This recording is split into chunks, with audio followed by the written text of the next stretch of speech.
हम परमेय संख्या और अपरमेय संख्या देखेंगे। वैसी वास्तविक संख्या जो p बाई क्यू के लघुत्तम रूप में हो और p एंड q पूर्णांक हो, q नॉट इक्वल टू 0 हो, परमेय संख्या होता है। ये सभी बुकों में लिखा गया होता है, लेकिन इसका मतलब क्या होता है, जैसे में 3/4 लिखा है, इसको अगर हम डिवाइड करेंगे तो ये आएगा 0.75।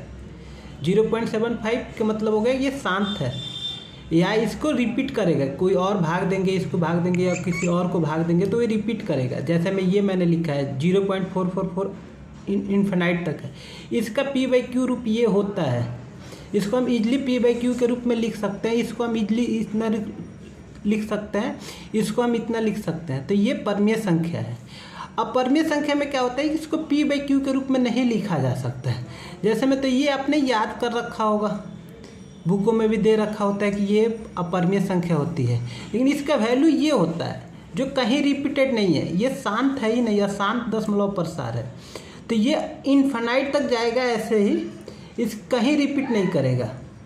तो ये हम इसको p बाई क्यू के रूप में नहीं लिख सकते, p बाई क्यू के रूप में नहीं लिख सकते, इसको नहीं होगा ये इस फॉर्म। इसको हमने यहाँ लिख दिया, लेकिन इसको हम लिखने की कोशिश करेंगे, ये नहीं लिखा पाएगा p बाई क्यू के रूप में, ये कोई भी संख्या नहीं लिखा पाएगा। तो ये तो अपरमेय हो गया। ऐसे भी सीरीज दिए होते हैं, अगर ऐसे भी सीरीज दिए हुए हैं कि जिसका रिपीटेशन का कोई वो नहीं है, वो कहीं रिपीट नहीं होगा, ये भी सभी अपरमेय संख्या होती है। इनको भी हम दोबारा p बाई क्यू के रूप में नहीं लिख सकते हैं। तो जो भी रिपीटेशन होगा, जिसका भी बार बार रिपीटेशन होगा, उसको हम p बाई क्यू के रूप में लिख सकते हैं। जैसे में ये है, रिपीट हो रहा है, ये रिपीट हो रहा है, या आगे चल के भी कहीं रिपीट होता है, तो उसको हम p बाई क्यू के रूप में लिख सकते हैं। ये रिपीटेशन कहीं नहीं होगा, ये डिफरेंट आता जाएगा, सीरीज अलग अलग होता जाएगा, इसमें कुछ भी आता रहेगा। तो ऐसे कोई संख्या लिखा गया है तो अपरमेय संख्या होता है। एक याद करने वाली पॉइंट है कि अगर 60 डिजिट के बाद वो रिपीट नहीं करता है तो वो कभी रिपीट नहीं करेगा। तो हम डिवाइड भी करके देखेंगे तो 7 डिजिट तक देखेंगे, अगर 7 डिजिट तक रिपीट नहीं हुआ है तो वो रिपीट नहीं होने वाला है, वो आगे तक जाएगा।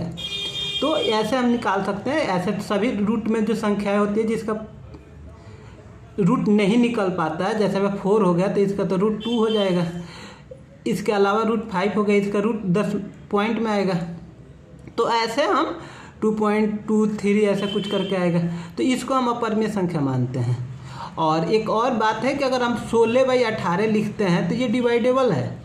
ये 16 और 18 कटेगा, 2 से अगर काटते हैं तो ये 8 आएगा, ये 9 आएगा। तो ये परमेय संख्या नहीं था, 16 बाई 8 परमेय नहीं है, लेकिन ये आपका 8 बाई 9 परमेय है। अगर कोई भी डाउट हो तो आप कमेंट कर सकते हैं।